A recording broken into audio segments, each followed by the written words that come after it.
of these? I got a little obsessed with mine. In fact, I got a little obsessed with all my stuff. Have you ever wondered where all the stuff we buy comes from and where it goes when we throw it out? I couldn't stop wondering about that, so I looked it up. And what the textbook said is that stuff moves through a system from extraction to production to distribution to consumption to disposal. All together, it's called the materials economy. Well, I looked into it a little bit more. In fact, I spent 10 years traveling the world, tracking where our stuff comes from and where it goes. And you know what I found out? That is not the whole story. There is a lot missing from this explanation. For one thing, this system looks like it's fine. No problem. But the truth is, it's a system in crisis. And the reason it's a system in crisis is it's a linear system and we live on a finite planet. And you cannot run a linear system on a finite planet indefinitely. Every step along the way, this system is interacting with the real world. In real life, it's not happening on a blank white page. It's interacting with societies, cultures, economies, the environment. And all along the way, it's bumping up against limits. Limits we don't see here because the diagram is incomplete. So let's go back through. Let's fill in some of the blanks and see what's missing. Well, one of the most important things that's missing is people. Yes, people. People live and work all along this system. And some people in this system matter a little more than others. Some have a little more say. Who are they? Well, let's start with the government. Now, my friends tell me I should use a tank to symbolize the government, and that's true in many countries and increasingly in our own. After all, more than 50% of our federal tax money is now going to the military. But I'm using a person to symbolize the government because I hold true to the vision and values the government should be of the people, by the people, for the people. It's the government's job to watch out for us, to take care of us. That's their job. Then along came the corporation. Now, the reason the corporation looks bigger than the government is that the corporation is bigger than the government. Of the 100 largest economies on Earth now, 51 are corporations. And as the corporation has grown in size and power, we've seen a little change in the government where they're a little more concerned in making sure everything's working out for those guys than for us. Okay, so let's see what else is missing from this picture. We'll start with extraction, which is a fancy word for natural resource exploitation, which is a fancy word for trashing the planet. What this looks like is we chop down the trees, we blow up mountains to get the metals inside, we use up all the water, and we wipe out the animals. So here we are running up against our first limit. We are running out of resources. We are using too much stuff. Now, I know this can be hard to hear, but it's the truth, so we've got to deal with it. In the past 3 decades alone, 1/3 of the planet's natural resource space has been consumed. Gone. We are cutting and mining and hauling and trashing the place so fast that we're undermining the planet's very ability for people to live here. Where I live, in the United States, we have less than 4% of our original forests left. 40% of the waterways have become undrinkable. And our problem is not just that we're using too much stuff, but we're using more than our share. We have 5% of the world's population, but we're using 30% of the world's resources and creating 30% of the world's waste.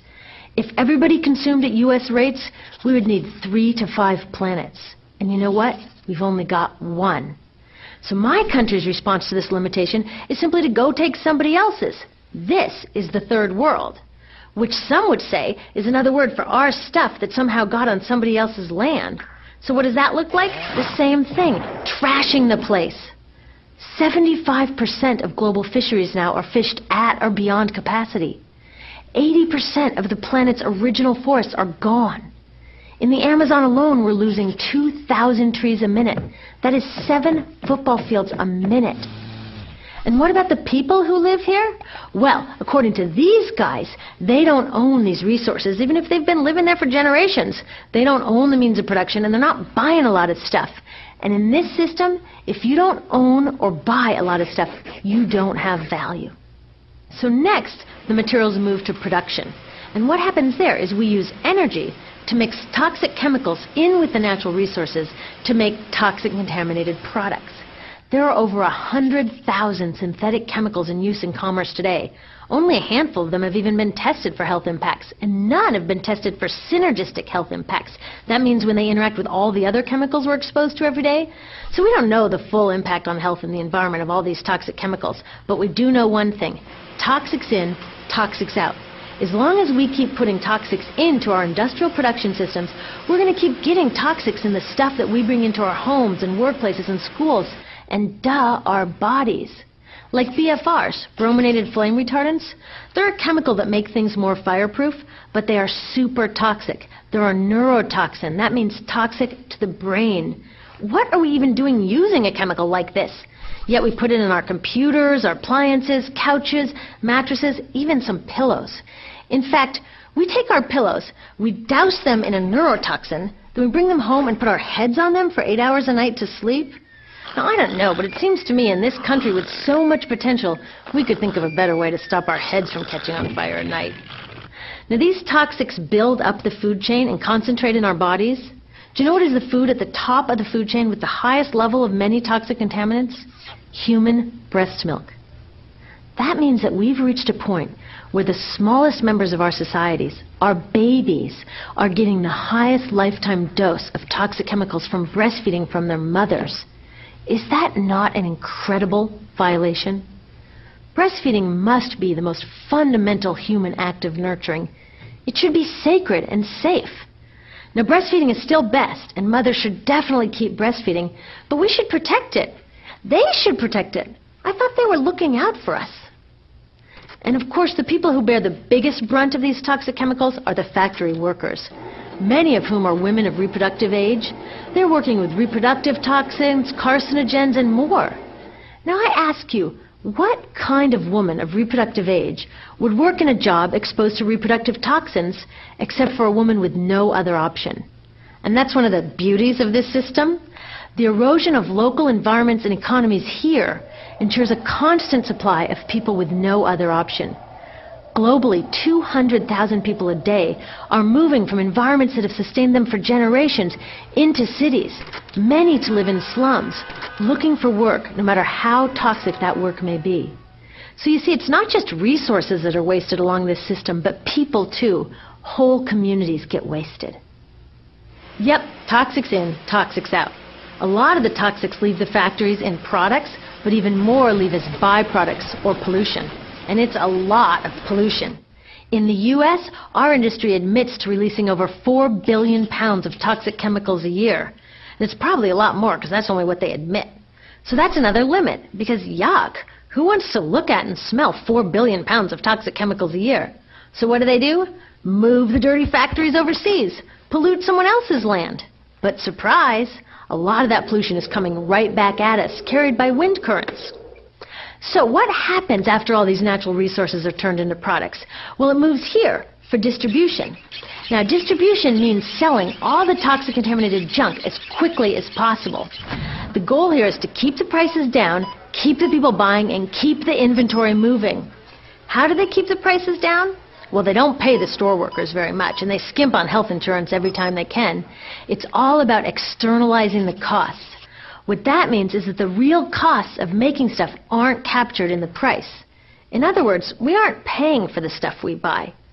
I was thinking about this the other day. I was walking to work and I wanted to listen to the news, so I popped into a Radio Shack to buy a radio. I found this cute little green radio for $4.99.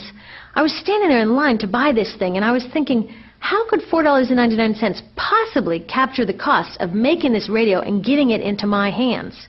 The metal was probably mined in South Africa. The petroleum was probably drilled in Iraq. The plastics were probably produced in China. And maybe the whole thing was assembled by some 15-year-old in a maquiladora in Mexico. $4.99 wouldn't even pay the rent for the shelf space it occupied until I came along, let alone part of the staff guy's salary who helped me pick it out, or the multiple ocean cruises and truck rides pieces of this radio went on. That's how I realized I didn't pay for the radio. So who did pay? Well, these people paid with the loss of their natural resource space. These people paid with the loss of their clean air, with increasing asthma and cancer rates. Kids in the Congo paid with their future.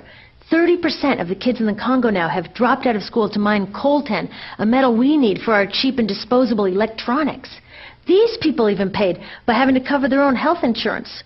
All along this system, people pitched in so I could get this radio for $4.99. And none of these contributions are recorded in any accounts book. That's what I mean by the company owners externalize the true costs of production. And that brings us to the golden arrow of consumption. This is the heart of the system, the engine that drives it. It is so important that protecting this arrow has become the top priority for both of these guys. That's why after 9/11, when our country was in shock, and President Bush could have suggested any number of appropriate things, to grieve, to pray, to hope. No, he said to shop. To shop! We have become a nation of consumers.